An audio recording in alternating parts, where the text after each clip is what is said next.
let's get started, everyone. Hello, a very warm welcome to our open day here today at Dumfries Campus. And a quick shout out as well, a huge welcome to everyone who's actually joining us from all over the world online right now. So hi, everyone. It's great to have you all here with us today. My name is Amy. I'll be in a short welcome to our school and to our campus here, and I'm here to answer any questions you might have as well. And then we're going to go straight into a little bit of a student Q&A with some real-life current students that we have here on campus. So we'll get all into that. Just very quickly, some housekeeping to begin. We're not expecting any fire alarms or fire drills. If the fire alarm does go off, just make yourself your way to the, hi, good morning, guys. Just make your way to the nearest fire exit. If at any point today you need any assistance whatsoever, you can just look out for ambassadors in our bright pink t-shirts. You cannot miss them. I've made sure of that today. Or any staff that has their lanyard as well. We are here to help, so please just ask. We're more than happy to help you with anything you may need. So, as I say, my name's Amy. I'm Student Recruitment Manager here at the Dumfries Campus and our school. And I wanted to tell you a little bit more about the school that you're at today and our campus. You can see the beautiful shot behind me here of our campus here. You'll see we're surrounded by this wonderful natural landscape that we call home. And I'm really excited to tell you a little bit more about what we get up to here today. So we are the School of Social and Environmental Sustainability. We are part of the College of Social Sciences. So we as a university, we're ranked 19th in the whole world with the QS Sustainability Rankings and 12th in the whole world in the Times Higher Education Impact Rankings for 2025 in sustainability. So it's something we're really, really passionate about, something we really, is at the forefront, the focus of everything that we do. And we really have here a diverse learning environment. Real world impact is what we're talking about here. So real solutions, active change in our world, wherever that might be, is very much at the heart of absolutely everything that we do. So our school is based here in Dumfries, at the Dumfries campus. As I said, no surprise, sustainability is very much at the heart of everything we do in learning, teaching and research. We're a very diverse campus, we're a very international campus, so every year we have staff and students from around the UK and the world, usually from more than 40 countries represented in any one kind of intake. So we're really, really proud of that fact that we can bring all these people from all over the world to our campus here, all into the classroom together to learn from each other, to learn from different perspectives as well, something that's really, really important to us. And if you want to know more information about that, you can just ask me, it's no problem. We are surrounded, as I mentioned a minute ago, by lots of lovely green spaces, and we are surrounded by what we like to call the living laboratory of Dumfries and Galloway. So what does this mean? Basically, everything that we need to be able to provide a really, really great learning experience for our students is literally on our doorstep, I would say. So literally on our doorstep, the teaching garden, which is right outside these doors here, which we use for every single class, I think, at some point. To further afield, 15 minutes down the road, and you can be at the coast, peatlands, UNESCO biospheres here in Dumfries and Galloway. We've got forestry, agriculture, rivers, anything you could possibly need to study in the world of sustainability and education as well. For education, we have 9 to 8 primary schools across the region that we're very much have a very special partnership with Dumfries and Galloway Council in that respect there. So great placement opportunities. And again, everything's at our doorstep. It's a great place to be a student. It's a great place to learn as well. We have smaller class sizes here in Dumfries.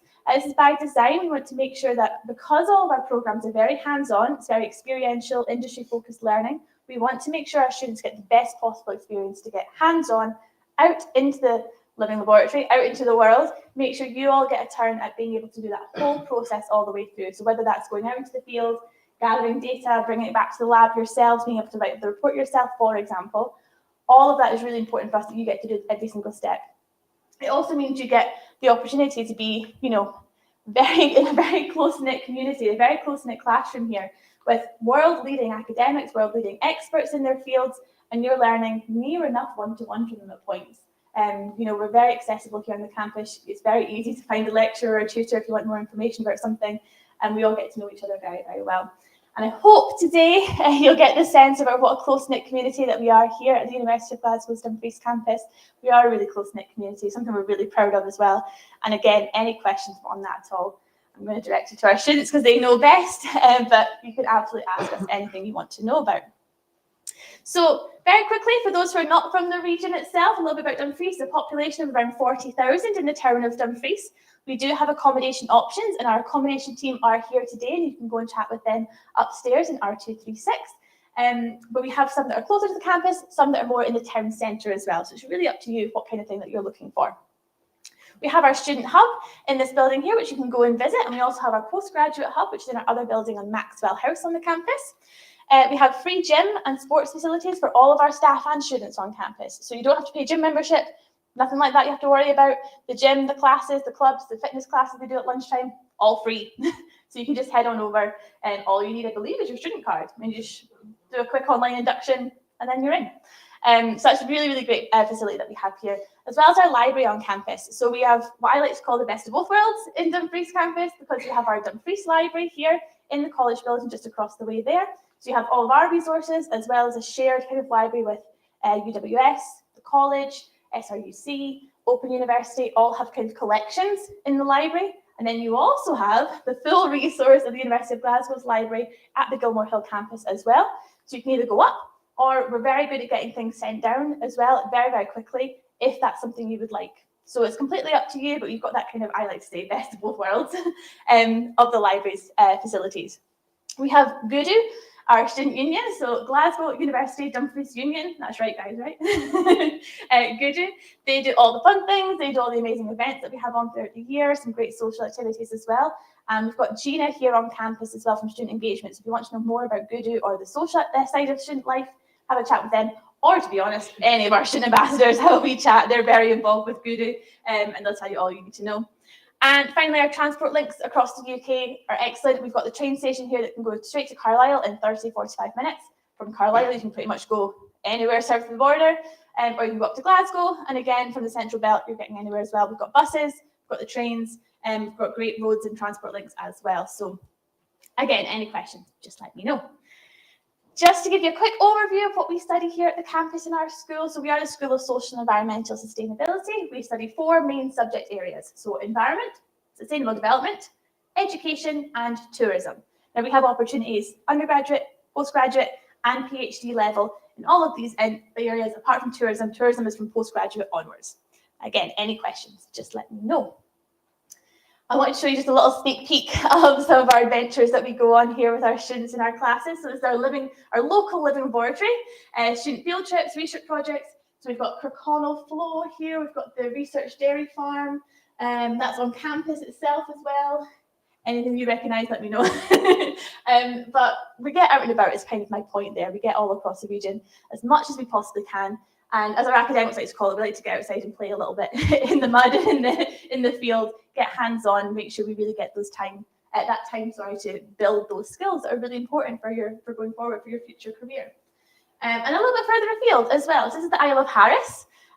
So this is right next to our accommodation on the island, I believe. And then we've got here is about a 3.5, I think, walk in.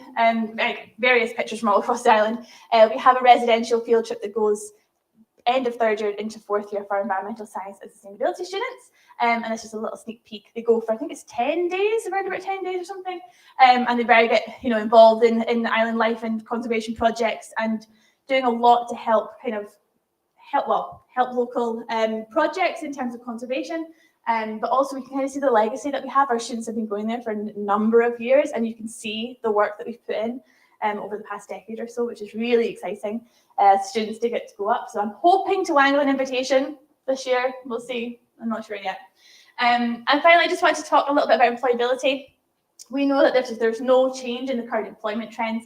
The unmet need in green sectors, those sustainability jobs, for example, and I'm including all green jobs in that, so sustainability focused education, for example, approximately 12 million jobs by 2030 will be unmet. So we are very, very focused on industry-focused programs, practical elements, hands-on experience, placements, external speakers, really getting that industry experience under your belt, so when you're going into the world of work, you have all this to draw upon as well.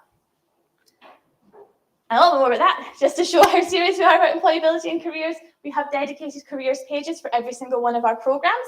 So all you need to do is go to this QR code, and you can find all the information you might need about our programs, career opportunities, pathways, what SDGs, so Sustainable Development Goals that we are linking to in these programs, hear from alumni, hear from current students, hear from program directors, all that and more at these pages. So make sure you give that a wee look if you like. I'm going to leave that up a minute because I see cameras out, so I'm going to let you scan that, and I'm going to get out of the way and let you scan.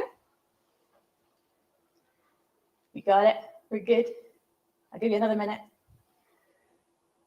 And I should say at this point as well, to everyone who's joining us online, we'll share some links online as well so that you can follow these codes. And if you have any questions, if you're joining us online, please just send them in. We'll be more than happy to get some answers to you as well. And we're all good with scanning the code. Excellent. Okie doke. These are my details. As I say, I'm Student Recruitment Manager for the campus and for the school. If you have any questions, please don't hesitate to get in touch. It's a genuine pleasure to speak to anything that you might want to know more about. It's not a problem at all. You can also find us online on the website, glasgow.ac.uk/Dumfries, and you can follow us on social media at UofG Dumfries or UofG Dumfries Campus, depending on what you're looking at. But you'll see all sorts of more content there from our students as well, and find out a little bit more about student life. So I'm going to move on swiftly to our student Q&A. Please, these guys are ambassadors or current students on each of our programs. I'm going to let them introduce themselves as well. Come on, yeah. So if you have any questions for them, please don't be shy. I've also got my colleague ready to send me in any questions that come in from online as well. So you're more than welcome. I'm going to let you guys introduce yourself. Is that okay? You go first. Hi, my name's Yayan. I'm studying Global Sustainable Development in my second year. I grew up in Thailand and I came here to study. Hello everyone, my name is Janie. Hi everyone online. I'm in my second year of MA Primary Education. I'm from the very northeast of Scotland, so I've come right down to the bottom. And yeah, that's what I'm studying. Hello, my name's Ronette. I'm second year studying environmental science and I've come from Reading. Fantastic. Thank you guys so much. So I'm going to open up to any questions in the room, first of all. Anyone want to be brave and ask the first question? It's okay if not, because I have a question that's coming online, actually. You're not getting off that easily. So first question I've had in here is, how easy is it to get from campus to the town? Okay. Oh. I'd say it's really easy. The bus links within Dumfries are pretty good. And there's a bus that actually goes around the campus and then goes into town. So it's fairly easy, and it is also a lovely walk if you're somebody who likes to walk, not me. Yeah, I handed it to Janie first because I walk always, and that's not what some people like. Coming from commuting, and they drive, and there's free parking here. But if you cycle, for instance, there's a cycle path along the river that brings you up, not have to go in the traffic. So it's nice. Ron, anything like that? Well, I think Thank you guys. Oh, so many questions online. Oh my goodness. Okay, next question. Oh, this is a big scary question. Are you ready for this? Second year question. What do you plan on doing after you graduate? It's okay if you don't know yet. For me, this question has a lot of potential answers because I'm still figuring out exactly what I want to go into, but I'm hoping to somehow try and do something to make a positive impact around the issues of sustainability I'm learning about. Change the world. Love that. I want to move abroad. I want to move to North America and be a teacher over there. And I feel like with this course as well, it's helped me see that even more because you get the opportunity to study abroad in your third and fourth years. And I'm currently in the process of applying to do that and applying to go and study in either Canada or America for my first semester next year. And when you're also in your fourth year of the primary education course, you get the opportunity to go and do a 4-week placement in an international school in Germany. And there's Vivian, you'll see her around in pink. She's a fourth year primary education student, and she's just previously went on that. So any questions about that, go straight to Vivian because she'll know everything about it. I'm not fully sure yet, but I probably want to go something to like environmental consultancy or something. But I don't know, I'm only a second year, I haven't thought about that yet. And that's okay. Thank you guys so much. Oh my goodness. Okay, more questions coming in. Here we go. Great question. Do you get to know students from other programs? So you're all obviously from each program. You're all nodding straight away, but I'll let you answer. We all pretty much will have classes with people from other programs because every first and second year takes electives from the other programs. In my first year, I took classes with both of them, even though they're not on my program. And there are even some shared core courses between the GSD and ESS programs. The same goes for postgraduates. taking courses from with people from other programs.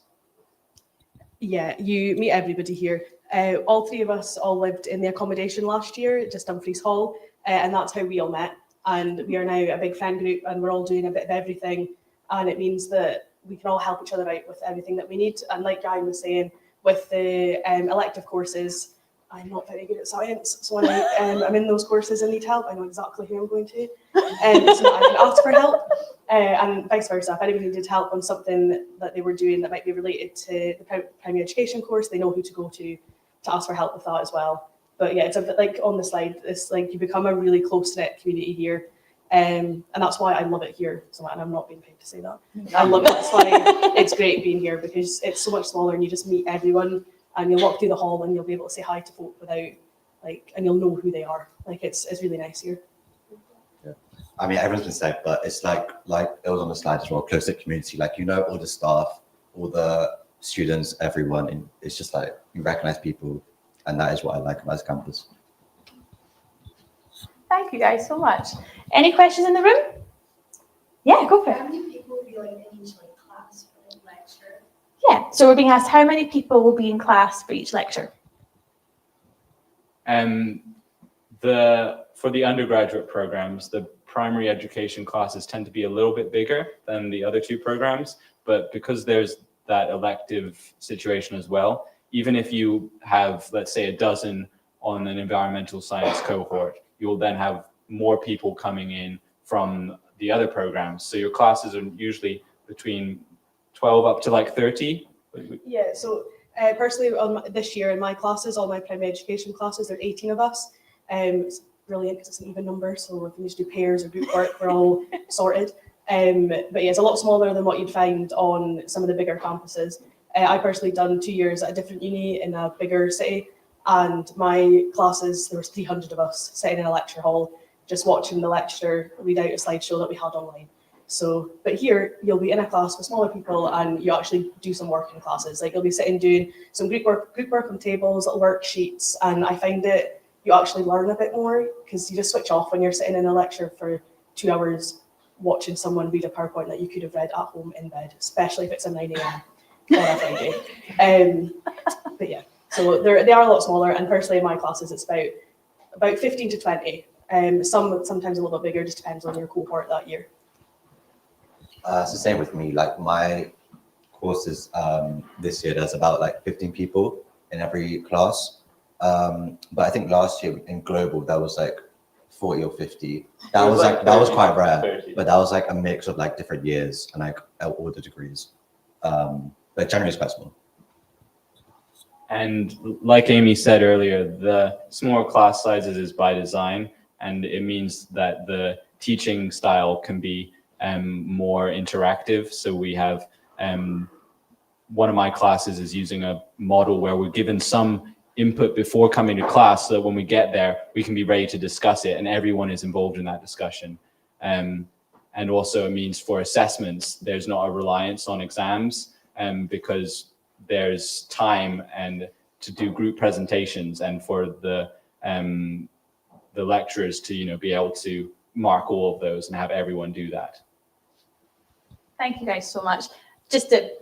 It's really rewarding for me to hear that these are your genuine experiences. I mean, we make our whenever I'm talking about our university, it's after talking with you guys and making sure I bring forward the points that have been brought to me by our students. So it's just really rewarding. I just wanted to say it's just really rewarding for me right now to be able to hear you talk about it this way. It's really nice. Thank you guys so much. Any other questions in the room? I want to be brave. I see some student ambassador just snuck in here. Do you have any questions? No, you're going to be nice to them. That's good. I do have a question coming online. So let's see here. Oh, what's been your favorite module or course and why? Ronna, you start. It's only fair. I finally have something to say. My favorite module so far was system science. And if you're in ESS, that's your core, I think, for first semester. And that was mainly, one, the lecture is amazing. If you have Michael, you'll love him straight away. He's the best lecturer. Yeah. But also the course itself was quite engaging, and we did field trips as well. I do really like field trips. We actually just came from one as well last week. Mine within education is PPE, and that is the course where you learn how to be a teacher. That's where you learn the things like what to do on placement, how to act like a teacher, what you need to wear for placement, as well as how to make a lesson plan. And we do little arts and crafty things when it comes to Christmas. It's great fun. But whilst you're doing that, you don't realise that you are actually learning, because you need to make a whole lesson plan about it and give it to the teacher so you know that you can get marked on it to make sure that you're doing it right. And then within PPE as well, that is the module that you go on your placement. So within primary education, your first year, you go on a 6-week placement between May and June for the end of the summer term in primary schools. And it's just great. Like the whole, if you want to be a teacher, you're going to love doing placement because that is what you're going to be doing. I handed it off to Ronit because I have to think on this one, because I could give you reasons why I liked almost all my courses for over others for different reasons, but I think I'm going to have to go for a course I had last year called People, Power and Place, which just introduced me to so many new ideas that excited me. Each week we looked at sort of concepts from different cultures, which challenge our thinking that we sort of assume this is how the world should work. And actually there's lots of things we can learn from different cultures, and I just loved it. Thank you guys so much. And my new favourite thing is watching the ambassadors back there nod along whenever you said something was your favourite. I enjoyed that a lot. Okay, I'm so grateful for you guys for your time today, for your input. Thank you for your questions. I've got one final question I just want to sneak in, if I may. And it's something we talked about earlier, and I know you were keen to kind of share a little bit. But why do you think folks should choose here? Why did you choose here? Why do you think it's a good choice for you? There's lots of answers to that. I'll just say very quickly, the program, and those of you interested in global sustainable development, we'll talk more about why it's so good up in our session. The second was the location and just the vibe of the campus. I find big cities quite overwhelming. So it was like just excellent for me that the course I wanted to do was also in a place that I felt I could maybe come and feel comfortable. I was quite anxious about moving away from home, but I felt I could maybe be happy here. So yeah.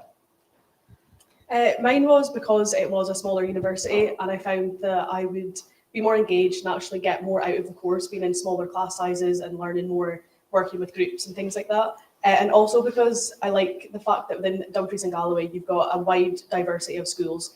One placement you could be in a school where you're in a really big primary 2 class. The next placement you could be in a school where the school has got 30 pupils in it and they're all in one class.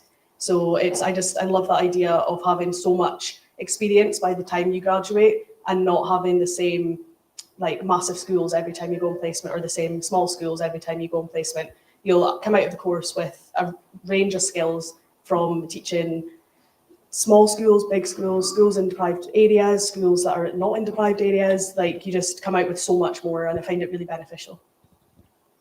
I actually had no idea I was coming here. I applied thinking I was going to main campus Glasgow, and I found out a lot later after I already submitted my UCAS thing. But I actually am really happy that I did come here, because after I've been to Glasgow a few times, it's just too hectic. And down here, it's just so much more. It's calm, and like I said, I really like the small class sizes, closer community. And yeah, that's all. Of course, yeah. What's I know you've gone through a wee bit of it, but like your student life, like are you very busy socially as well? Yeah. So we have a question just for everyone online. We have a question about student life and kind of social aspect of student life in Dumfries. Yeah. I think personally for me, it's amazing. I've got a huge, we've got a really nice friend group, and we've got a mix of being really social, going out on weekends, having people around to our house. When we were living in the flats, almost every night we were all together in someone's flat, whether that was playing games, watching movies, anything like that. And then with the classes as well, you've still got that time to be able to do both. Personally, with my course, this year I'm in 3 days a week. Obviously, I still have a lot more work to do when I'm not in class, but that still gives me the time to be able to socialise with my friends, go out for food, even just little solo trips around Dumfries and Galloway as well. So I think the social aspect of it down here is still pretty good. Because I was worried about that as well, thinking, I want to go, I was thinking, I want to go to a big uni when I'm out every night, but no, I've done that. It's too much. But no, being here, it's great because you still have that social aspect of it, and you I feel like you make the most out of it because you need to put yourself out there to meet people down here. And then once you've done that, like, it's the best thing in the world. Like, there's still a good social aspect of it down here, so you'll still get good nights out, I'll tell you that. I think Dumfries is what you make it. It's like Jay, you said, like, we have a big friend group. We socialize, go out a lot. That's why we have fun. But it is there if you want to go out, but it's also there if you want to just like you said, go for a meal or something. Especially now that we live in town, everything's literally at your doorstep. It's so easy. The amount of times now in like the 2-3 weeks we've lived here, we've just gone outside because we're bored, we have nothing to do. It's like there is always something to do. Something I'll add that I haven't touched on is there are opportunities for sport in connection with the college. So, lower total number of students here with the University of Glasgow does mean that there's not going to be like a society for everything exclusively for University of Glasgow students, but there's things in the town which are really easy to get involved in because it's a smaller town. They're always looking for people to get involved. There's sport in association with the college, and yeah, the opportunities for visiting like nature reserves or going on a bike ride, and there's no traffic and it's just beautiful scenery around. There's a lot of variety of things that you can do with your time. Can I add to that as well? Also within Dumfries, they do a lot of events. So last week, I think it was, the week before, there was I think it's the Toon Fair, was along the White Sands, and we all went there for a night and just was big kids going on all the rides, and it was great. In January last year, the uni put on a ceilidh that was up at the golf club just on campus as well. It was great. The haggis, snapes and tatties was absolutely gorgeous. And then there's the winter ball, which the Gudu organise and put on before Christmas. It is also great fun, and it's just a nice night to get out with your friends and other people within the school in general. There's also within Dumfries lots of sports teams. So there's an amazing ice hockey team. They have a ladies development as well, which yours truly plays on. And then there's the Queen of the South football, and they play down here as well. There's also a rugby team, and they've got a women's team and a men's team that you can go and join in on. So at first glance, you think it's a small town, there's not much going on, but the more you get into it, there's loads going on. Lots of little cafes in town as well also run things every week. Like one of my friends goes to a paint and sip on a Wednesday night where she goes with some of her friends, sit and have a glass of wine and paint some paintings and things like that. So once you get into with the community, you'll find there's loads of stuff going on as well. Thank you. We're going to talk more about that. Thank you guys so much. I'm conscious of our time today. That's all we've got time for to answer you guys all these questions. You've been fantastic. A wee round of applause for our ambassadors, if you would, because thank you so much. Thank you. And thank you so much to everyone who has joined us online as well. I'm just going to talk very briefly about what you can expect here today on the day. To everyone online, thank you again for joining us. Send in any questions that you may have, and we'll get those answers to you. Thank you so much, ambassadors. So very quickly, I just want to share.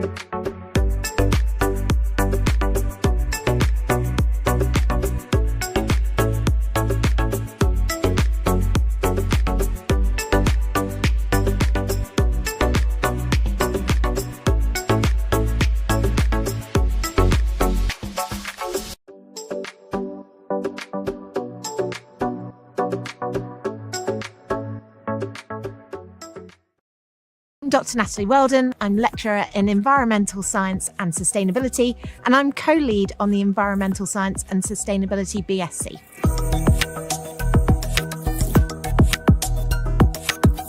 Environmental science and sustainability is one of the most crucial things that anybody can be studying today. We're going through a time of incredible environmental and social change, and we're having higher and higher levels of impact on our surrounding environments. So the degree itself will help you to learn about the settings in which we live, the impact that we're having on them, and what we can do to make a more sustainable world for all of us. Our programme covers a really broad range of topics related to environmental science and sustainability. So we cover things like climate change, pollution, water resource use globally, some of these big issues which affect the environment around the whole world. We try to encourage our students to undertake practical activities as much as possible. So we get out into our living laboratory in Dumfries and Galloway, using the countryside around the campus. But we also do practical activities in our teaching lab as well. So we can collect samples outside and bring them back in.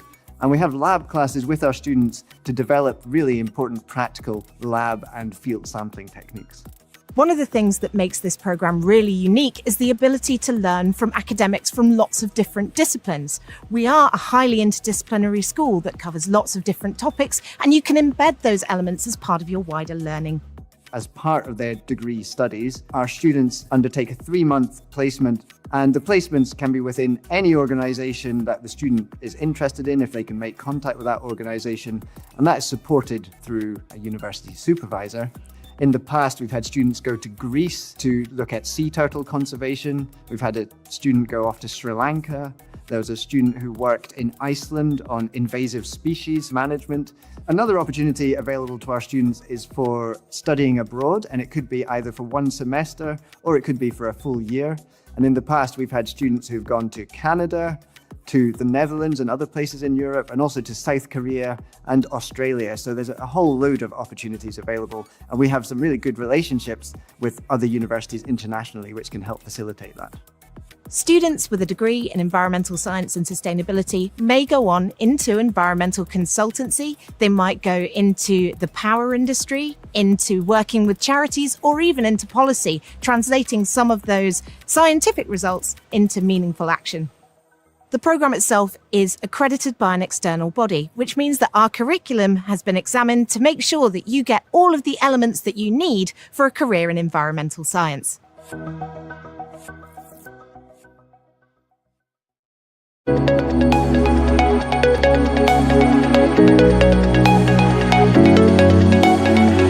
My name is Fabrice Renaud. I'm the head of School of Social and Environmental Sustainability, and I'm also a professor of environmental risk and community resilience. Global sustainable development is about reducing inequalities around the world, while at the same time preserving our environment and making sure that our development trajectories do not compromise the chances and opportunities for future generations. In the first and second years of the degree, we equip you with foundations in sustainable development and sustainability. And then in the later years of the degree, in third and fourth year, we give you the opportunity to explore different real-world applications of those theories. So you take courses in energy and waste and pollution, courses around water resources and water policy. And then with the placement in third year, that's an opportunity for you to look to the future, think about where your potential career might lie.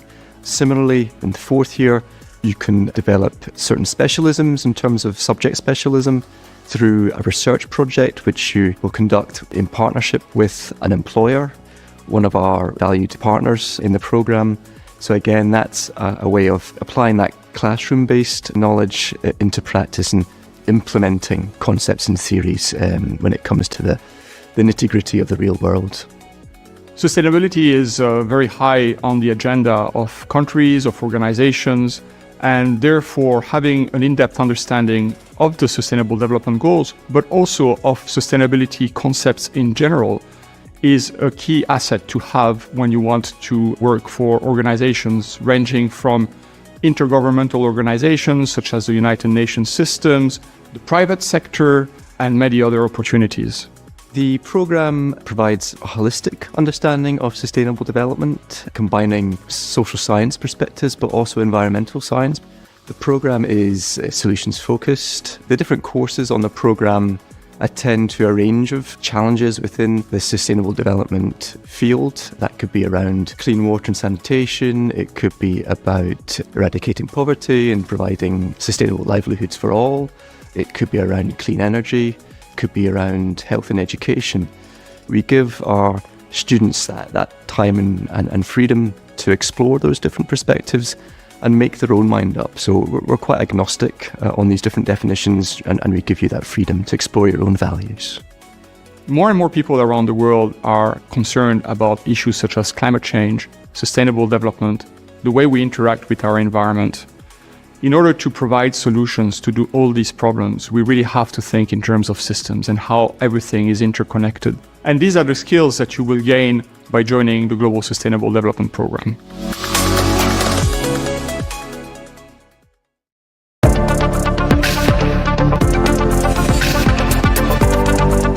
My name's Sarah Stevenson and I'm a lecturer on the primary education team here at the campus in Dumfries.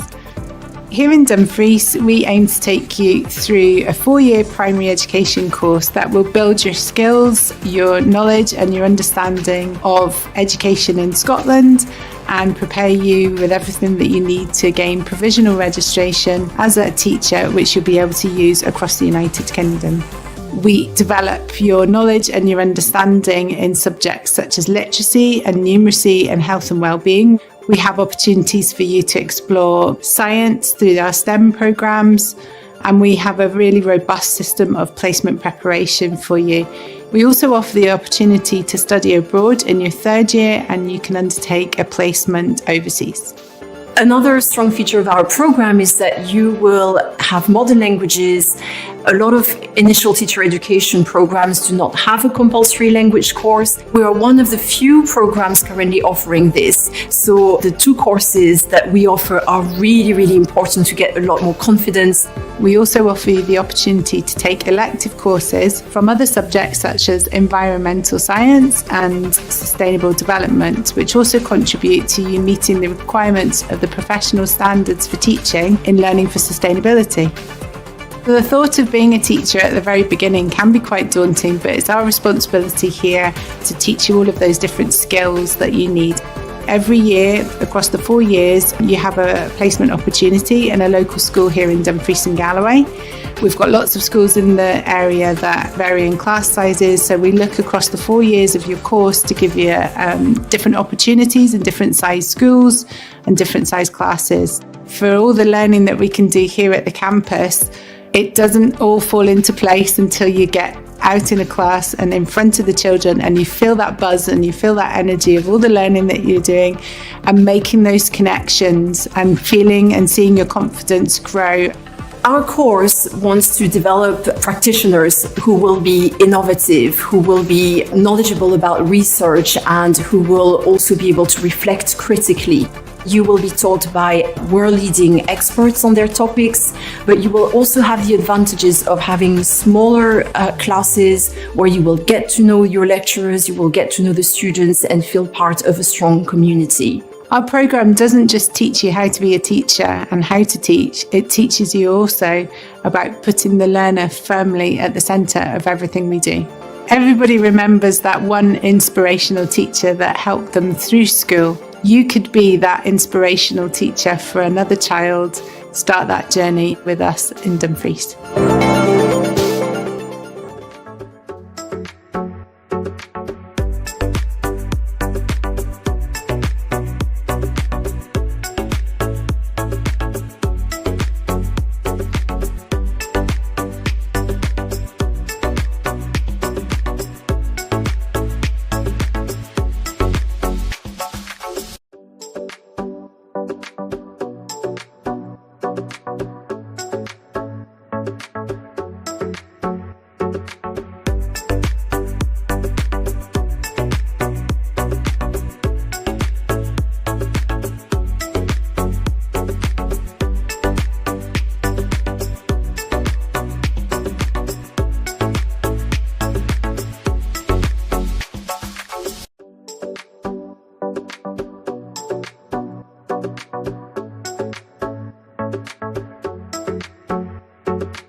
I'm Priya. I'm in my third year of the Environmental Science and Sustainability course here at the Dumfries Campus of the University of Glasgow.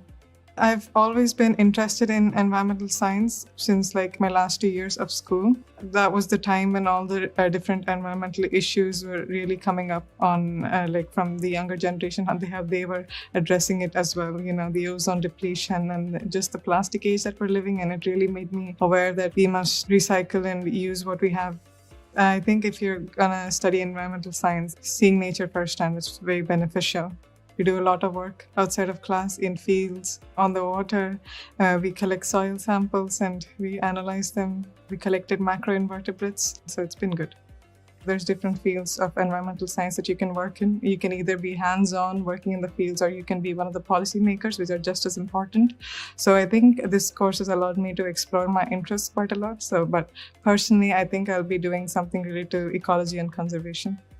Because of it being a small campus, I think I've made friends quite quickly, and I've got to know my lecturers quite well. There's good interaction in class, so it was quite easy settling in. Being an international student myself, having other international students, it's been a little comforting because you can relate more with whatever things that they're going through. Part of the reason why I chose Scotland is because I like antiquities and the history of Scotland. It's the monuments, the Viking castles, and we have so many nature reserves over here. Dumfries is such a beautiful place.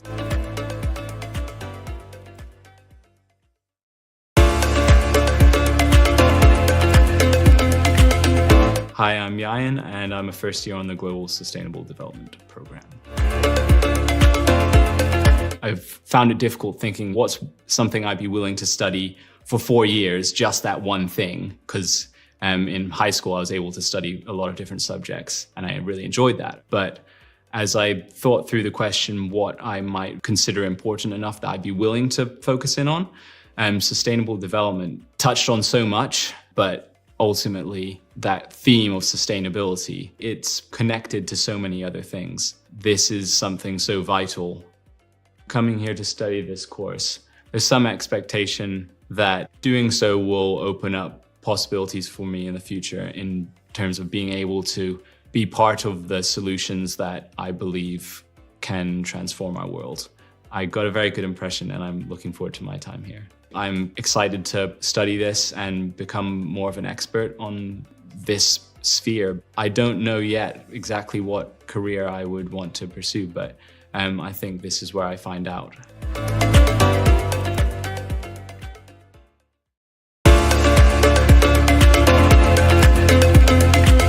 My name is Meg and I am studying primary education at the University of Glasgow Dumfries Campus.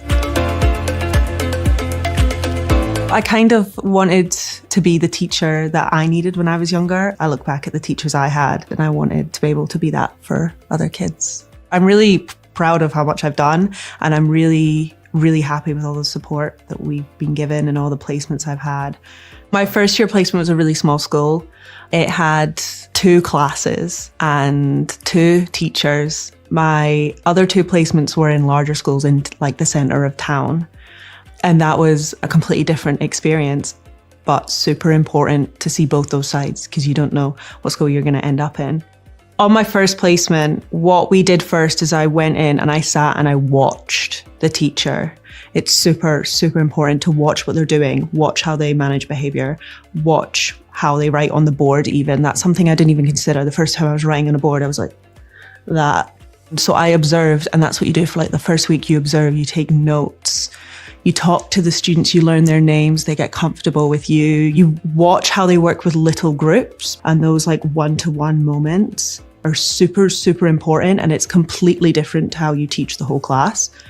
It makes a big difference to have this stimulated environment where you can really put yourself in the shoes of the student and see what they see. And when you look up there and see the teacher at the front, are you hearing them? Are you seeing them? Are they stood in front of the board so you can't read? It's these little things. I love being in the classroom. I'm a very hands-on learner, and I love seeing the difference that you make right there and then in the moment. You can sit in a classroom and learn in a lecture as much as you want, but you don't know how important that stuff is until you get into the classroom and you take it into your practice, and you see what works and you see what doesn't, and you just see how it makes a difference.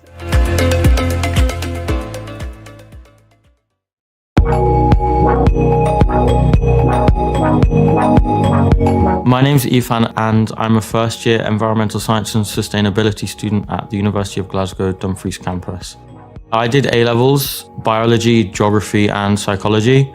I feel like they relate to this course because I love sort of wildlife and like ecology and stuff like that, but at the same time I love Earth system sciences, which is one of the most interesting parts of the course here. It's the basic functioning of the planet, its ecosystems, the atmosphere, the oceans.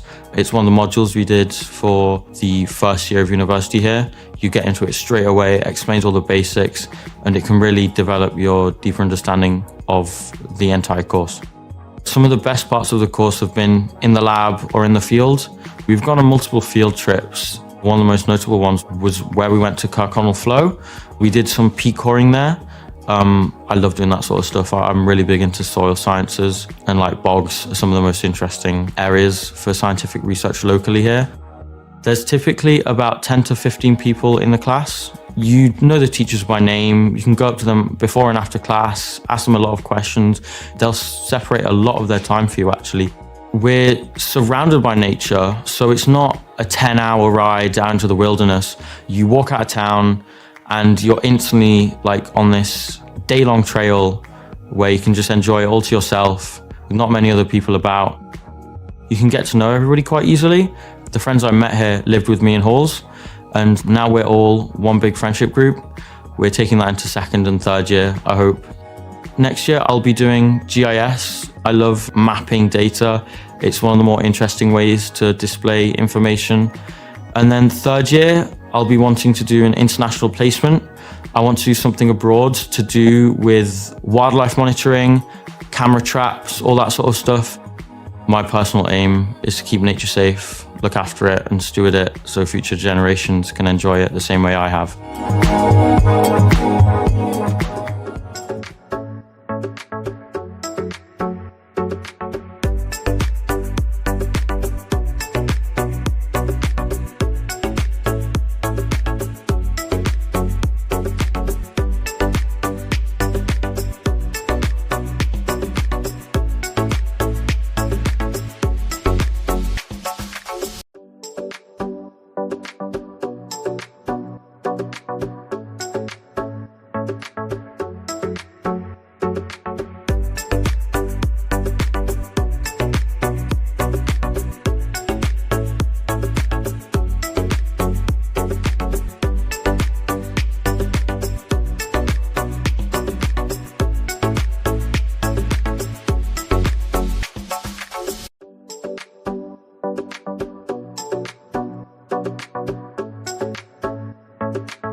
Okie doke. Hello, everyone. Welcome to our Parents and Guardians Welcome and Information session. A huge hello again to everyone joining us from online all over the world. Thank you so much for joining us. We have some fantastic presentations here just now about accommodation, about our finance and funding, and about our student experience here as well. So please ask any questions that you want. Anything online as well, please just send them in. We'll get those answers to you as soon as we possibly can. But without further ado, I'm just going to go, so we'll just dive straight in to accommodation, I believe. So I'll let Ellen take it away. Which challenges the dexterity of somebody who has to do something with this hand and something with this hand. So bear with me, everybody, if this goes slightly wrong. So I'm Ellen from Accommodation Services, and here to explain a little bit about how to apply and what we have on as options in Dumfries for accommodation. So university accommodation. The standard contract in Dumfries is September to June. That's a 39-week contract. That is all that you require for an academic year. If some of the courses I know have extensions, might require if you're on placement, or perhaps if you had part-time employment, then we can extend beyond the standard June deadline, and you just pay the same weekly rate for that extension. Your accommodation fees include your Wi-Fi, personal contents insurance, and your utility bills, which is a huge boon. Also, all our properties in Dumfries are equipped with kitchen equipment. So basically, you've got everything you need to when you move in. So you don't need to bring all those unorganised pots and pans and things, because they're all in the kitchens for you. Choosing university accommodation over private market. You'll hear a lot today about Dumfries, the small class sizes, the community feel. But if you come into student accommodation, from the get-go, you've got someone to find your way around the campus, find your way around the town, just orientation. I was here on the Monday just after move-in weekend for the induction to accommodation this year, and just walking into the residences, and there was already notes saying, here's the WhatsApp group number, and then we brought somebody in, somebody's had an awful flight and they lost his luggage, and he was moving into a flat, and he said, come on, we'll introduce you down to the flat down the stairs. So instantly, straight away, little communities forming, and they were already all getting organised to go out to the karaoke that night, so it was great. So good way to make friends in your accommodation. We have support, which will be spoken more about later from student engagement support side of things, round the clock support in our residences, and a wide range of options for in Dumfries. All of our rooms are en suite, so we've got residences of different size, but they're all en suite rooms. So the support. Everyone has access to residence life welfare support. They're on phone 8 a.m. to 11 p.m. and then at the weekends 3 till 11. You can give them a ring or you can drop them an email for welfare support. And they can also help with settling in, getting on with the neighbours, and signposting you to the many multitude, and that is not an exhaustive list of the support networks that we have in Dumfries and in Glasgow that you can be connected to support your living and studies, and outside of your studies when you're here. There's also the opportunity to take part in events and have a little bit of fun. So various things you can volunteer for or get involved. So again, all part of that community. You've seen the guys in the pink sweatshirts today. They are all current students. Some of them have been in our residences, and they support the events and support just life here. And they helped us at arrival weekend. So they were there straight away giving students tips about living in the town. And it's just, and then they now see them on nights out. So it's all great. Something that we also have, and you'll have possibly seen the stand in the foyer about this, we have Safe Zone, which we highly recommend Safe Zone to all staff and students that are living. There's just that extra level and peace of mind. The Safe Zone app is monitored 24 hours a day, 7 days a week. It works on campus, at your residence, anywhere in between, and in fact, in areas around the globe. It works all over, the Safe Zone app.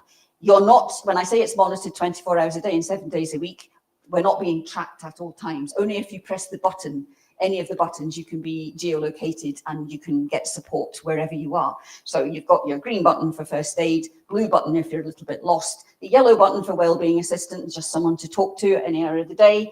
And we hope you never have to use it, but the red button for emergencies. So an extra layer of peace of mind. So here are our options at Dumfries. The largest one is Dumfries Hall. That is also the one that's located closest to us here. It's just about 10 minutes that way. And usually that is our undergraduate property. So that one has 6 flats of 5 bedrooms, can't do the maths, 30 bedrooms altogether. So each bedroom en suite, as I said, and they've got access to that communal kitchen. Something unique about Dumfries accommodation, there's a laundry room in each of the properties, and they're free to use. So we're the only student accommodation in the country where the parents bring their washing to the accommodation. Not the other way around. You don't get the big bag of laundry going home because it's free machines to use. Up in Glasgow and in most student accommodation, you have to pay per wash or pay per load of washing that you do. So here you just need to supply your laundry detergent and you're good to go. And as I said, Dumfries Hall, just about 10 minutes walk away from campus and 20 minutes to the town centre. Small double beds in Dumfries Hall, recently installed, and everything that you need, you know, your furniture, basically everything to get go. So you've got all your furniture, plenty of storage opportunities in the student bedrooms, and there's that laundry. Next, we're going to Brook House, which is situated in the town. It is a former nunnery. So Brook House, 13 single rooms across 2 floors, got a nice common room in Brook. You've got a large communal kitchen plus a small kitchen halfway up the stairs with a microwave and fridge for midnight snacks. They've got a nice enclosed garden, bike storage secure in a garage, a couple of parking spaces outside there as well, which are free. And this one is about 20 minutes to campus, very close to the town for the supermarket, etc. 5-minute walk. Is there anybody here who's managed to brave the elements and get here from outside Scotland today? You're all Scottish, right? Possibly online we have people joining us who are from outside Scotland, so you may not be aware of the scheme that we have in Scotland, that if you're under the age of 22, you're entitled to free travel on the bus as long as you're living in Scotland, and an address in student accommodation counts as living here. As long as you're here for 6 months, you can apply for a card that entitles you to free travel. It isn't just restricted to travel within the city or town that you live in, it's throughout Scotland. So, and I believe it might work as far as Carlisle, yeah. So you can actually get across the border. So back to Brook House, single beds in Brook, but again, all the storage that you need. That's that nice big kitchen and the common room and the nice garden with the closed area. And at this time of year, just when the students are moving in, there is a mature pear tree in the back garden. So there's actually free windfall fruit in the back garden. Finally to Lorinoe, and there can't be many student accommodation properties that look like Lorinoe, a beautiful sandstone villa. It's only 7 bedrooms there, but they're all en suite. That's actually the antique, that picture is the antique tiles in the hall, just the entrance hallway, which will be original to the property.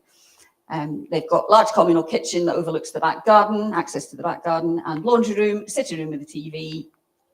A little bit further away, but again, you've got that bus travel option on the bus and close to the town centre. There's a nice big back garden.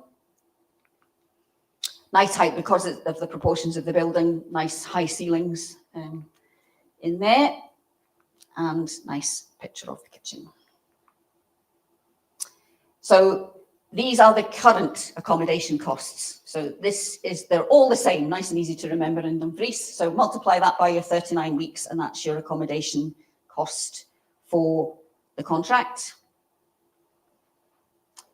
And just in terms of budgeting, which Kirsty will go on to more about finance and budgets and things, accommodation fees, you live in accommodation between September and June, but you pay between October and April. So all your fees are paid off in 7 installments rather than, it's not a monthly rent as such, it's your total fees are paid across 7 installments. So just something to remember when you're looking at your budgets and where the income is coming in. So how to apply for accommodation. Very soon you may have an offer of study for university, and once you've accepted that offer of study, then that makes you eligible to apply for accommodation.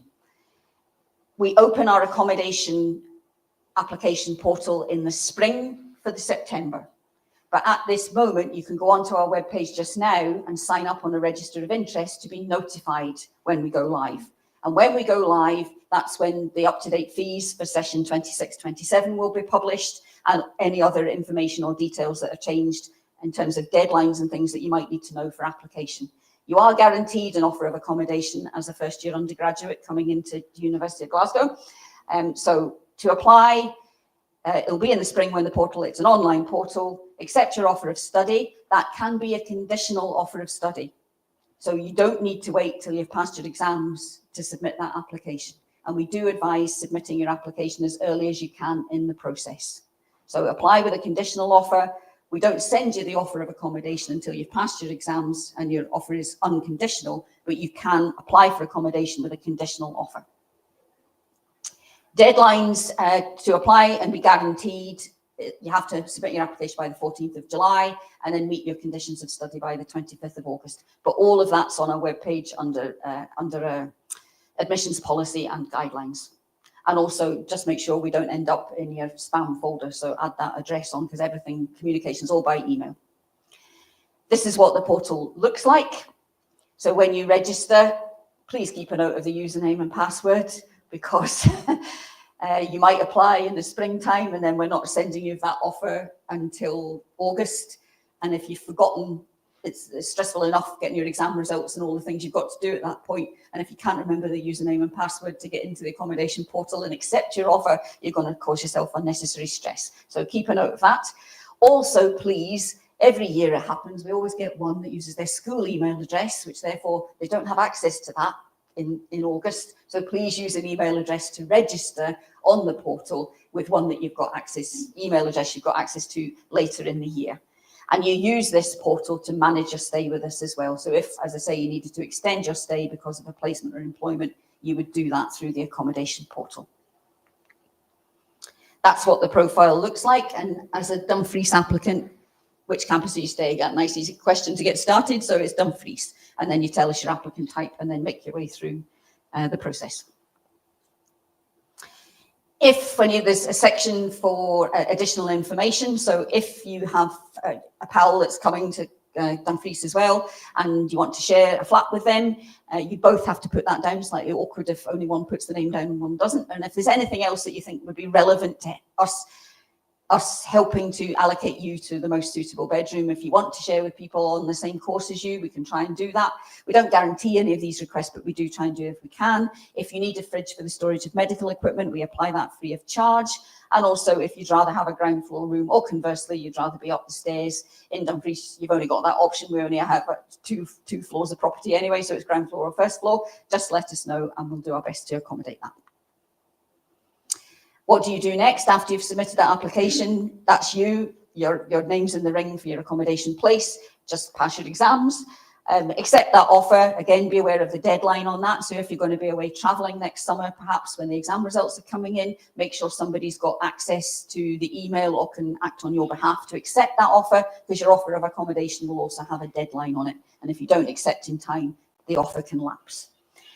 We don't take a deposit as such in the traditional sense that you pay a deposit and then you get it back at the end of your tenancy. What we do as part of your acceptance, you make a £600 prepayment. That's basically an advanced payment of rent.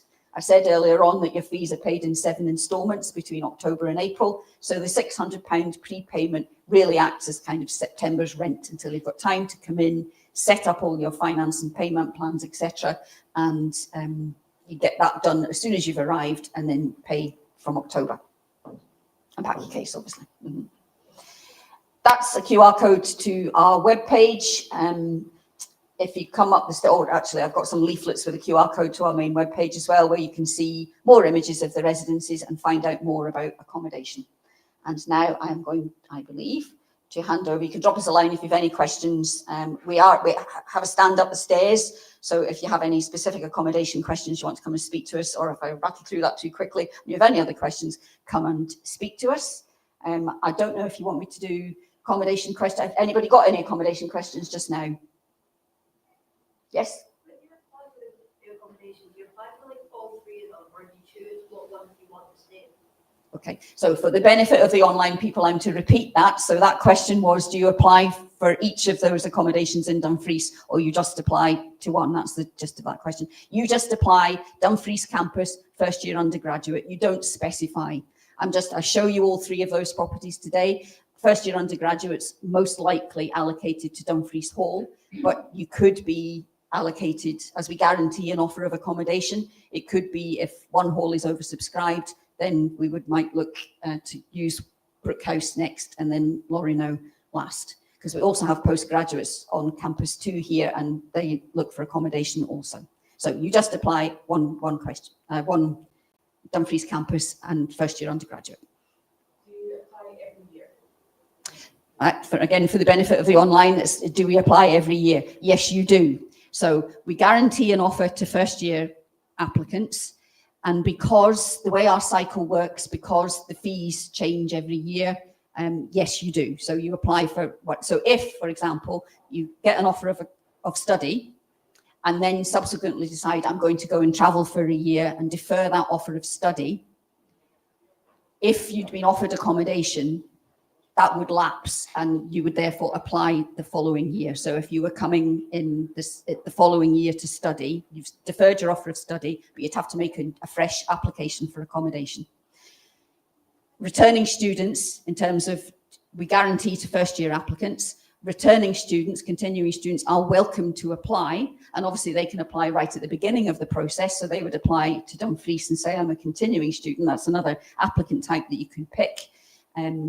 They are not guaranteed accommodation, but if we have accommodation, yes, we can extend an offer to that.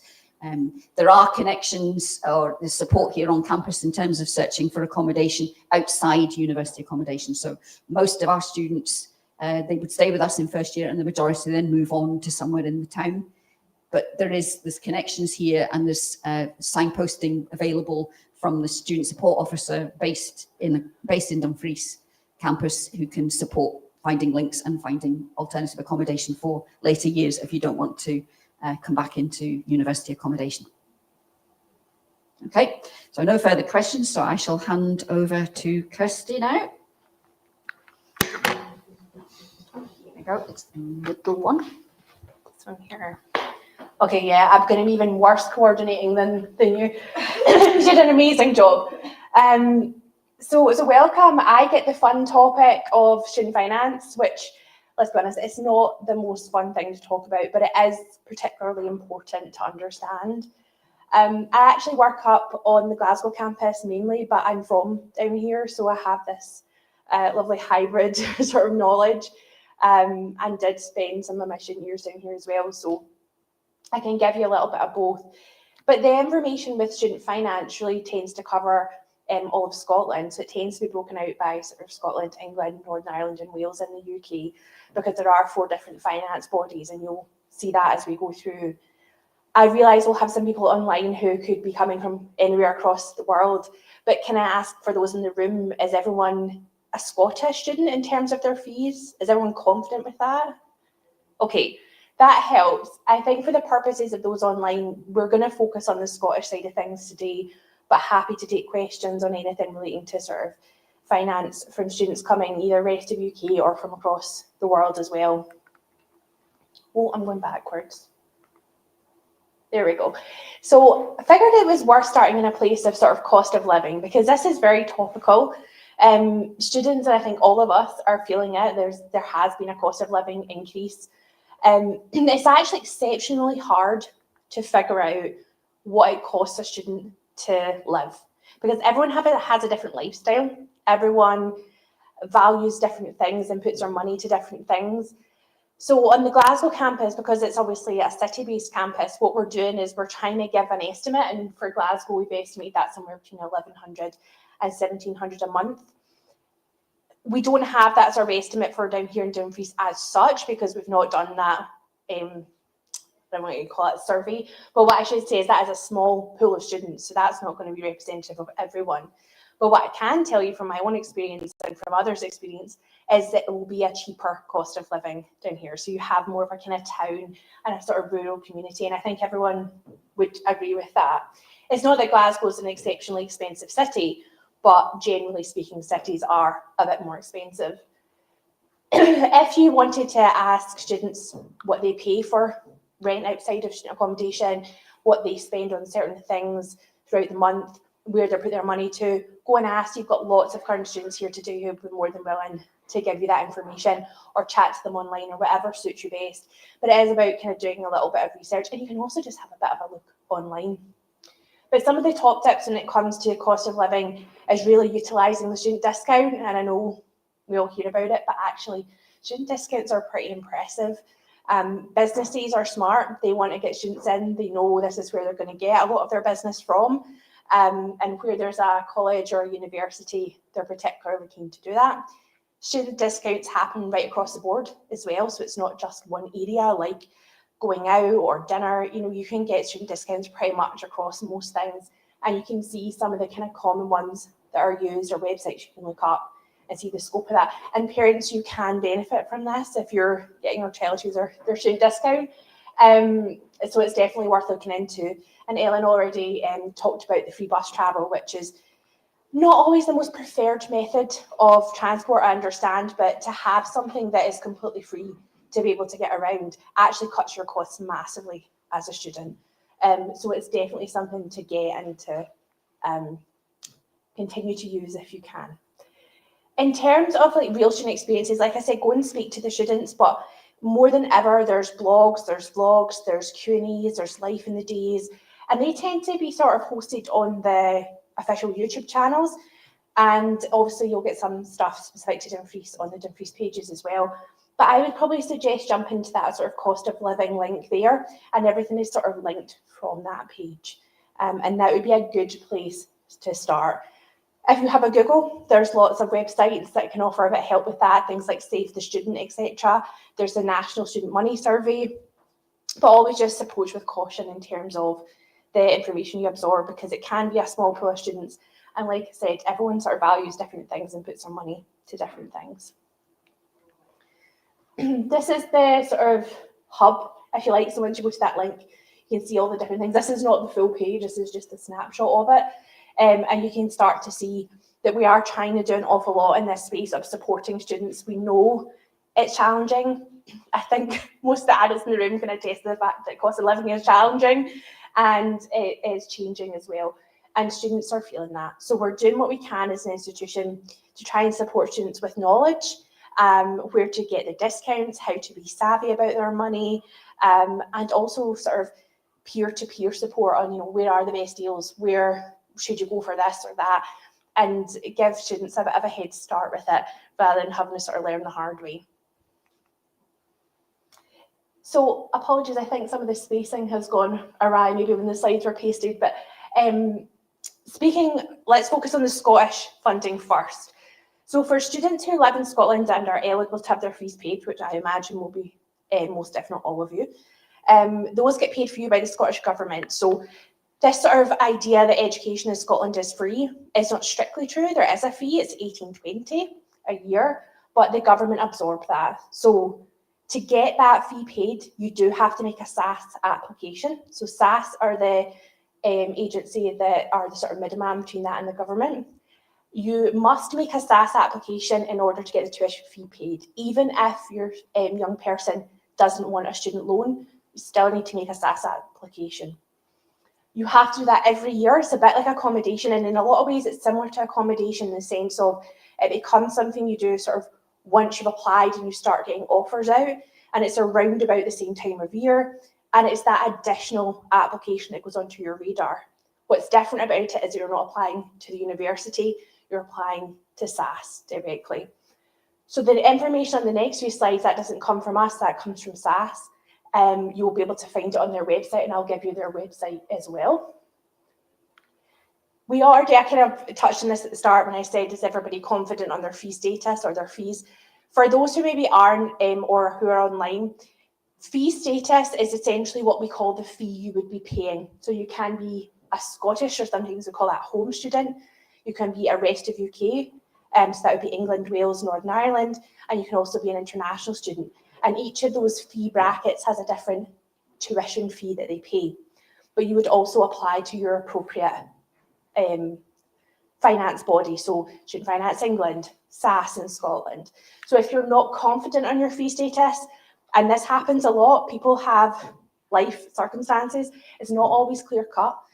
We do try and offer as much information as we can. It's not necessarily an easy thing, and people's circumstances can be quite complex at times. But jumping onto the fee status policy, having a look at the advice there and making sure you're confident in your fee status. But I think most people in the room feel like they would be in that Scottish fee status. So applications open, like I said, around about the same time as accommodation. It's not exactly the same because it's dictated by SAS or the relevant awards agency. But generally speaking, they're sort of March to June. And they usually say applying by June for guaranteed start of term funding. It's not that you can't apply after June, it's just that's the deadline they give for them to have enough time to process in order for you to start in September. If you applied after that, there would still be a good chance you get that funding in place, but they remove the guarantee of that. So having it on the radar around about, I think from when you start getting offers in sort of February to April time, that's a good time to start thinking about student finance and accommodation, and they're going to be your two additional applications to UCAS.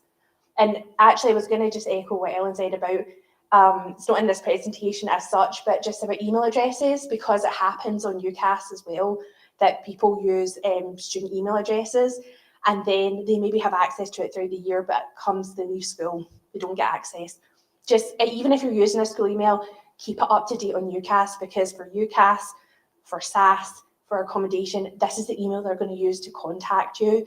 And sometimes when students don't hear things, they panic, and it's honestly because we don't have a right email address. So keeping on top of that can be really useful going throughout this whole process, particularly as you get multiple logins and things as well.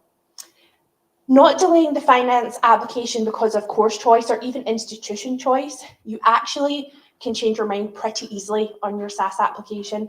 It's better to get it in, get it processed, and you can change it all the way up, obviously, up to and past results day as well, because a lot can change come results day. So it's common enough to do that, and it's not something that would make or break your application. Essentially, you're just telling them where to send the tuition fee money, so you can absolutely update that, and you can update it online. Read through ahead of time to see what is going to be needed, and I'm particularly saying that to the parents and carers in the room, because there is obviously sections in there that your young person can answer for themselves, and you might actually want them to go through and do that. But there will be sections on there that will be more relevant to those at home. So things like uploading a P60 if it's going to be based on household income, things like that. Sometimes as a family, you're happy to share those things and it doesn't matter too much. Other people like to separate it out and one person does their bit and parents or carers do theirs, and some they just sit together and go through it. But you can log in and save and then come back and log in. So it doesn't need to all be done exactly at the same point, but it's worth having a look at the list of things you need before you start, because then it can help you sort of pull that together and it just makes the application a bit easier. Again, apologies for the spacing, but the SAS stuff is in the top left. So for Scottish students, that's the one you'll be looking at. A quick Google will get you that, no problem. Their website is quite good. I mean, I managed to find the information, and I feel like if I can do it, anyone can do it. And it will give you all the general information, but also anything that might be a bit specific. So there could be specific bursaries or grants and things as well for individual circumstances. They also have an online chat, they have a phone number, and you can obviously email them as well. So don't be afraid to get in touch. And they also have an outreach team, a bit like my role within SAS as well. So this is probably the slide that is the most relevant to people. And I want to say that this is 2025 figures.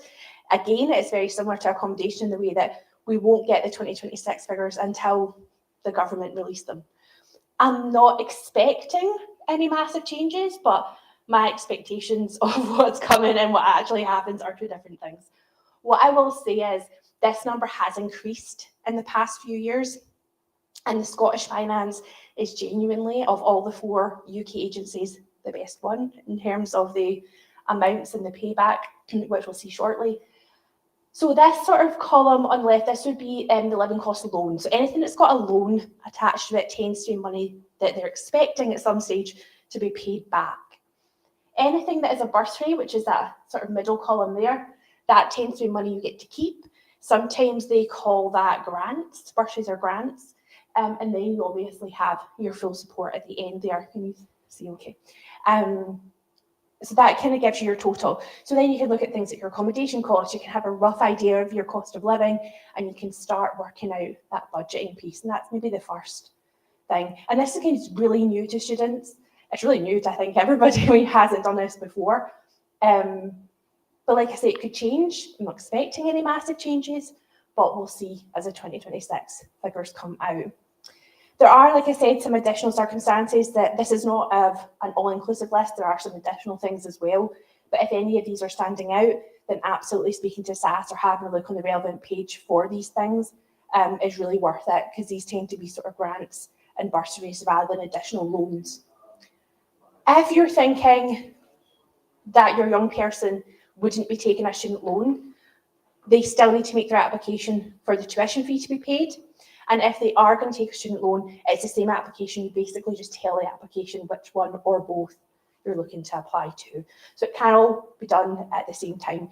And you can see that it is in Scotland based on this household income bracket, assuming that the student is not applying as an independent student. Support is received in Scotland over 11 instalments, and it is front loaded in September. That is to support students with things like their accommodation deposit. But it is also for things like books, moving, prepping, all that stuff. You always have a bit more cost up front when you're starting. So it's to try and support students with that. Then they're paid in the rest of the instalments monthly after that, and it will work in really nicely with your accommodation payments as well if you're doing that monthly. So students should, it's not always easy because it can be very new, but it is possible to budget that and start having to think about, well, if this is what I was getting each month, and this is what I was coming off for, you know, it's like rent and bills and whatever else, you can start to see what you would be left with. And it helps students just have a bit more peace of mind. It tends to be that budgeting and finance are one of those transitional things of coming to uni where it is different, it's new, it takes a bit of learning. I think some of us are still learning, but it's absolutely possible and it's absolutely doable. SAS have just introduced the option to do this over 12 months as well. So if a student wanted to stay like over the summer, they can ask SAS to break that amount over 12 months. I don't think that's as common, but maybe where they've had placements or they're deciding they're staying in that area for the summer. Importantly, this is an intense slide. This is the repayment slide. I'm not going to go into interest. Somebody asked me interest, so I put it there, but these are variable and they can change like all interest rates. But I think the key things here are that we kind of said about paying back loans, grants and bursaries are yours to keep. The key thing is that you don't have to start paying back your student loan until the April after you graduate. So assuming you're graduating in June, you're actually getting quite a large window, almost a year, before you have to start worrying, although don't worry about it, paying back your student loan. In Scotland, you pay that loan back over 30 years, which is actually a lot less than England, which is 40. So like I say, it's a fairly good deal. And usually young people don't understand when I say this, but it really is the best loan you'll ever get. And I remember rolling my eyes when someone said that to me, and now I'm like, oh yeah, no, that is indeed true. So absolutely designed to be manageable. You only pay back once you're earning over the threshold, and I can show you what that threshold is.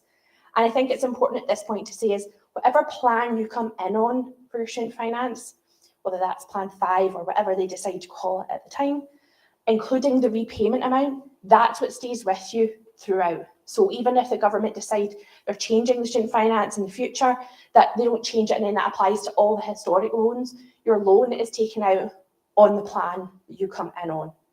You do have to apply yearly, and that is to make sure that circumstances haven't drastically changed one way or the other, to make sure students are getting the right support, but also to make sure they're still at university and that they're still actually needing that money to be paid. But SAS are quite good at prompting you every year, so that's that first one of getting in. The rest are much easier from there.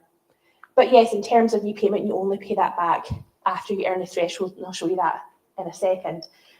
If graduates then either stop earning or they go below the threshold, it automatically stops.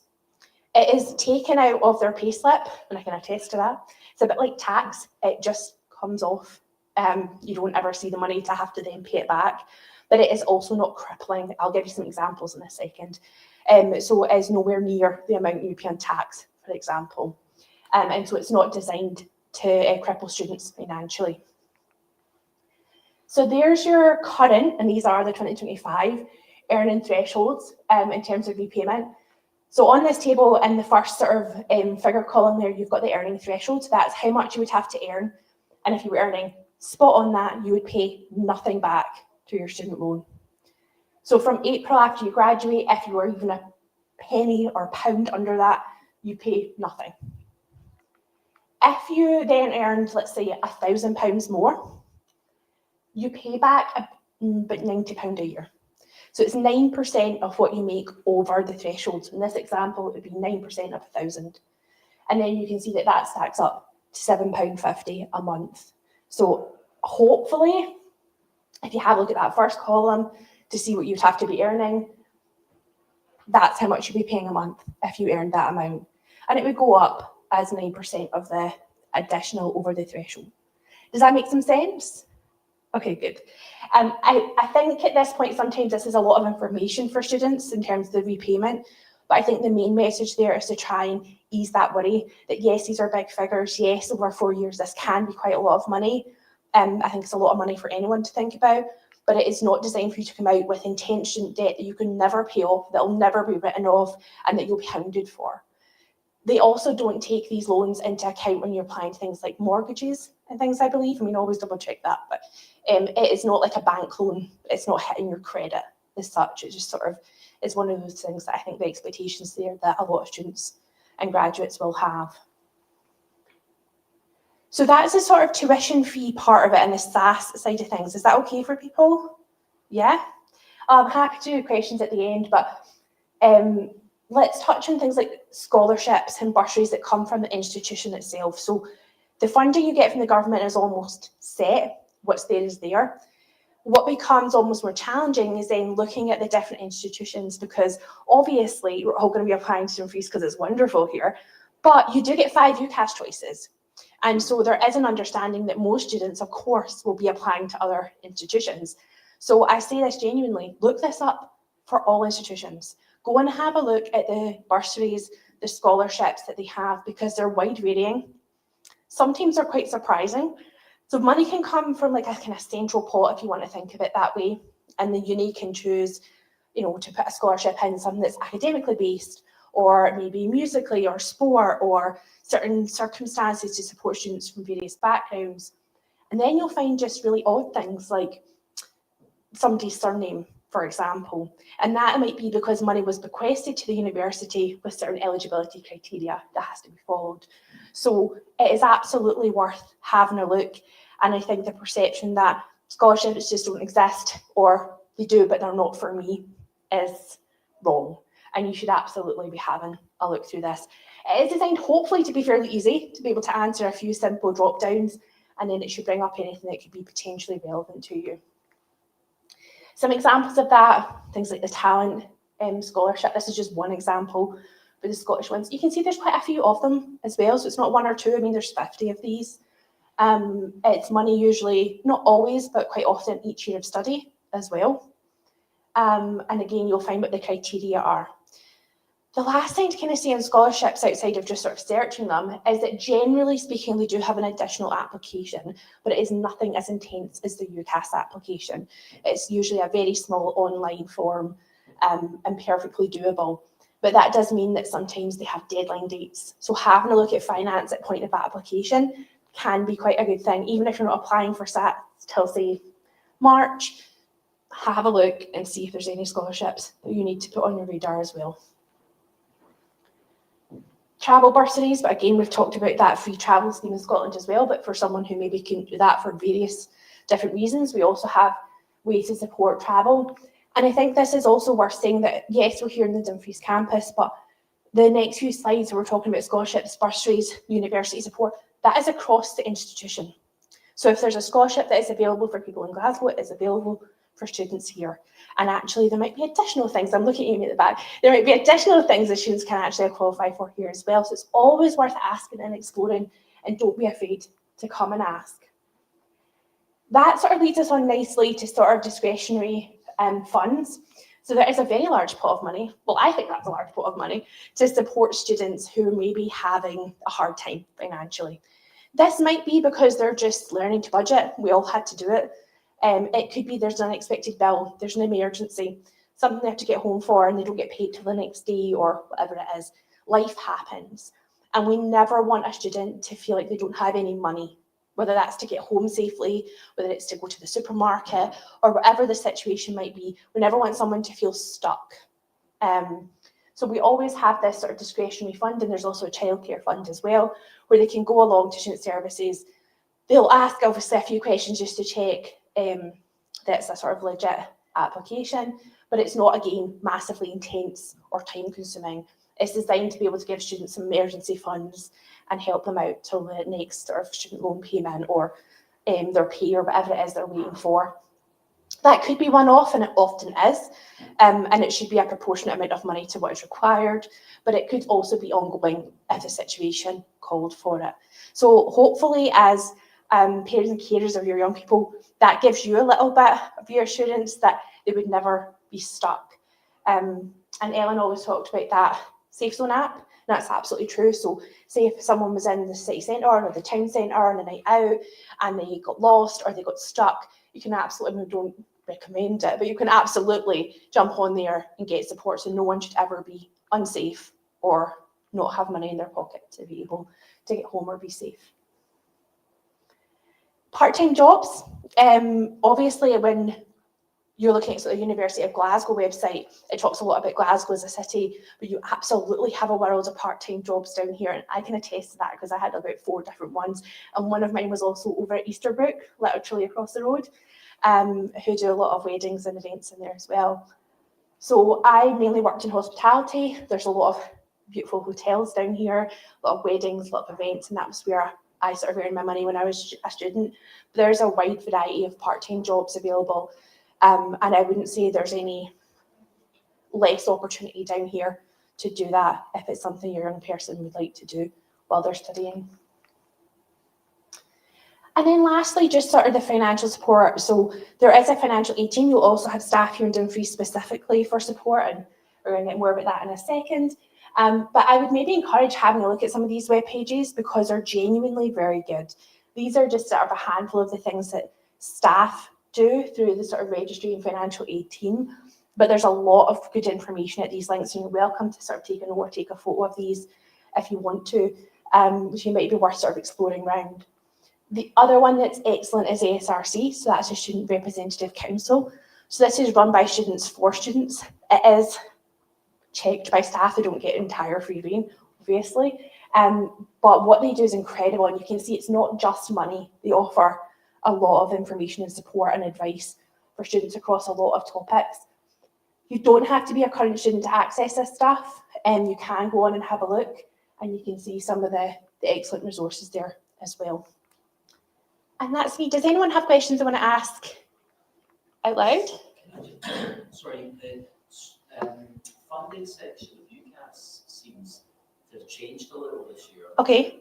You know, like you used to just choose student cohort agency for Scotland, and now there's a huge big list that has all different council areas, and then it's also got one that's student cohort EXAS something 2024. Interesting. Okay. I don't know if you've come across I wasn't aware that UCAS, so for the question was around the sort of UCAS, and we're talking about UCAS, right? The application.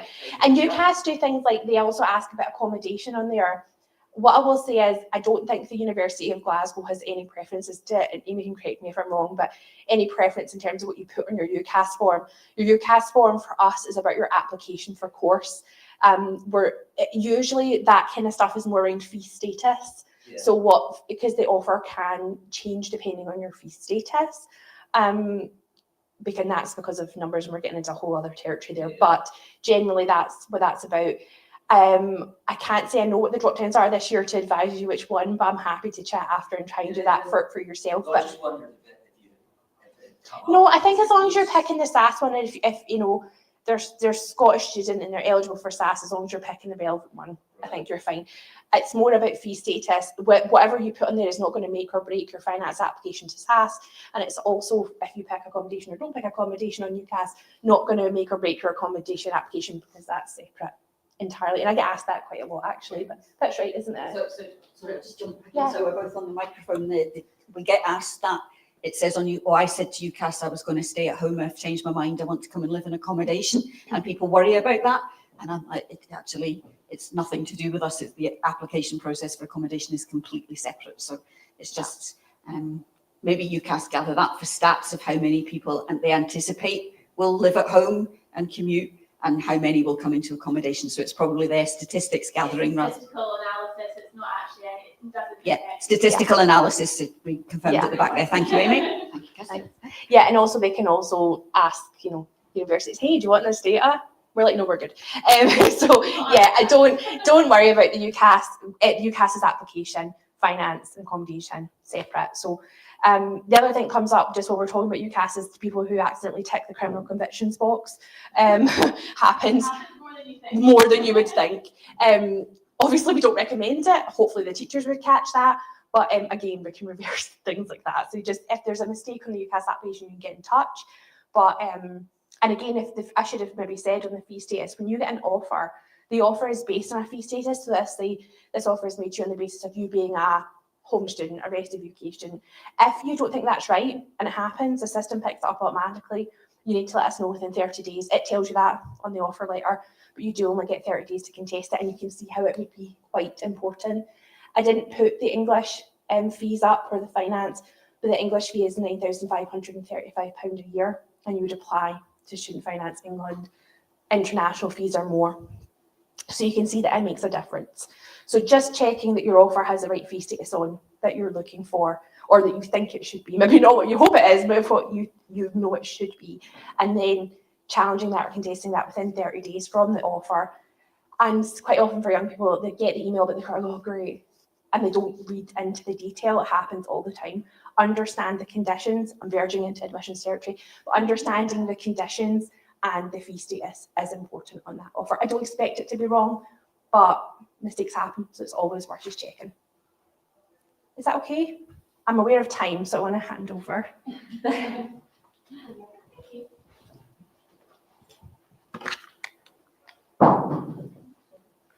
Hi everyone, so my name is Gina and I am the Student Engagement Coordinator here at the Dumfries Campus. I am based, my office is next to the Student Hub, which is just at the back of the building that we're in, the room that we're in the moment. I am based in that office with our Student Support Officer, Tarek. I also just wanted to highlight that I was a postgraduate college student here as well, so if you have any questions about what life is like here, please feel welcome to speak to me. So the purpose of my role is to enhance the student experience.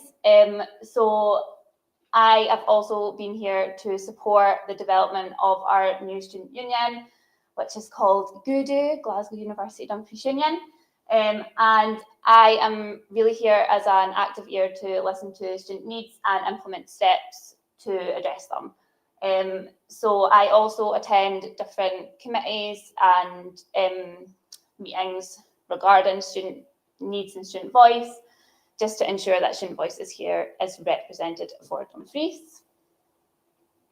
So in terms of student spaces, we have the Student Hub, and that was we created that last year. So that was in response to student feedback for further social spaces.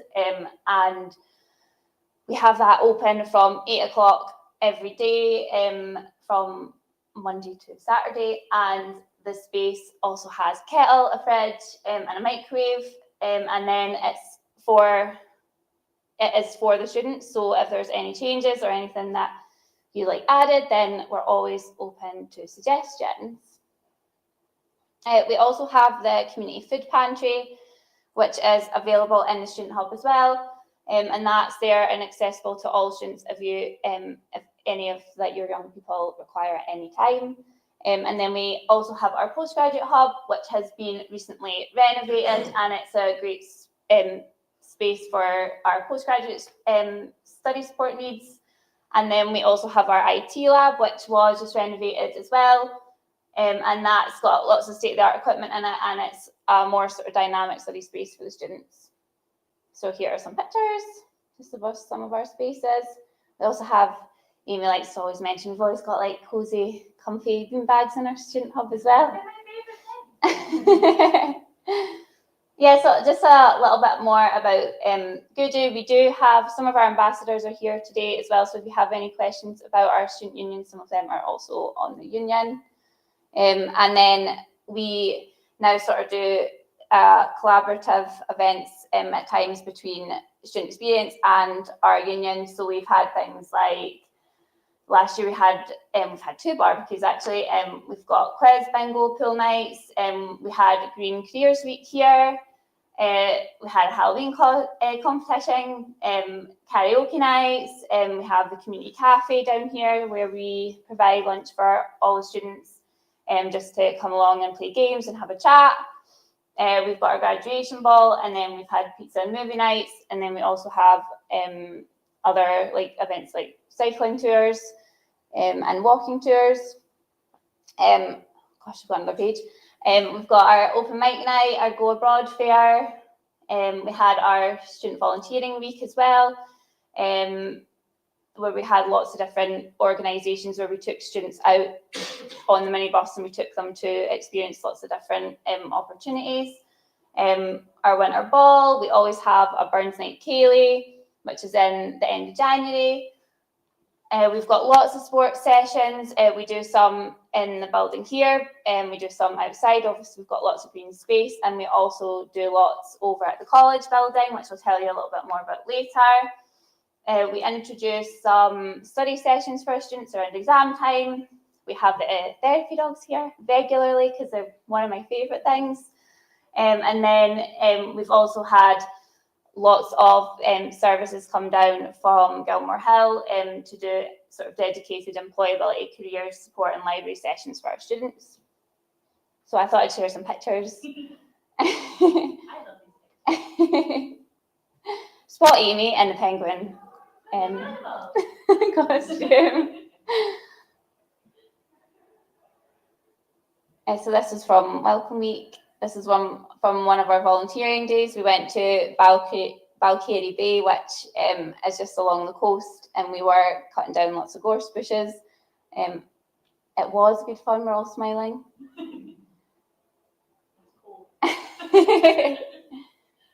We also did have a live gig in this room actually, it worked really well. So we had a band come in and yeah, I mean, it worked perfectly. So definitely something we could do again in the future. This is our Ceilidh. We've had lots of different sports clubs from Dumfries and the surrounding areas come and do some sessions for our students. This is on Welcome Week when we had amazing weather.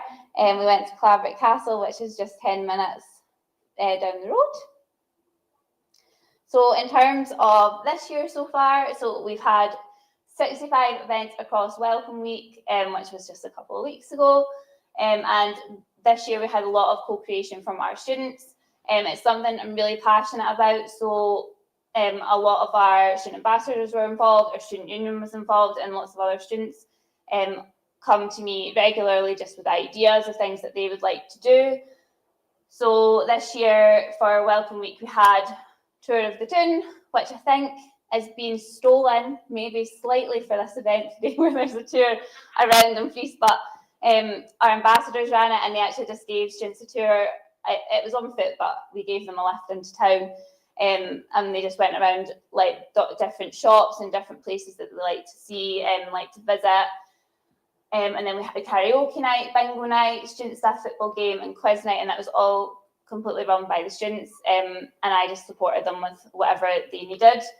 And also we've had our University Glasgow Services Showcase where we had lots of the different services from Gilmore Hill come down, and it just really, I think Welcome Week can sometimes be a little bit overwhelming, so it just meant our students could come down and sort of visit all of those services that we have and maybe just take in a bit more information that they might not be able to when they're just starting out.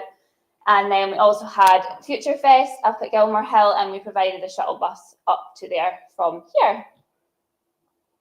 So I also thought I'd show some pictures of Welcome Week. That was this year. And then I just wanted to touch on the gym and sport side of things as well.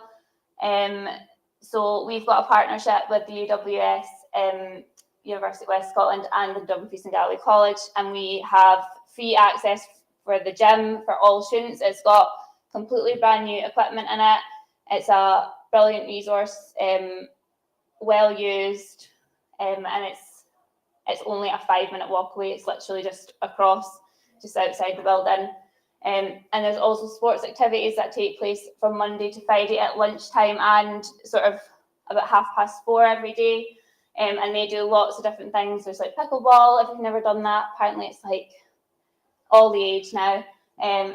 Football, badminton, basketball, rugby, lots of different things. And as I said, we also do sports club taster sessions where we have lots of different sports clubs come up to campus and provide our students with the opportunity to give that a go, and then they can maybe join the club in Dumfries. So if there are any questions, please let me know, or you're always welcome to send me an email. Thank you so much. Thank you. A brief period. Thank you so much, everyone. Thank you to our wonderful speakers. We're here for the rest of the afternoon. If you have any follow-up questions you'd like to ask, please just let us know. Thank you to everyone online for joining us. We very much appreciate you. And again, any questions, just send them on in. Very conscious that we've run over time. Thank you so much for your patience. We have held the campus tour that was due to start just in case people had wanted to go on that, and we were a bit later on. So you're more than welcome to join that now if you would like, and Ryan's here to escort you through exactly where you need to go, and he can also help point you in any direction of any sessions or any people that you might want to talk to. But otherwise, thank you so much. Very much appreciate you all. Thank you so much, and we'll see you around for the rest of the day. Thank you.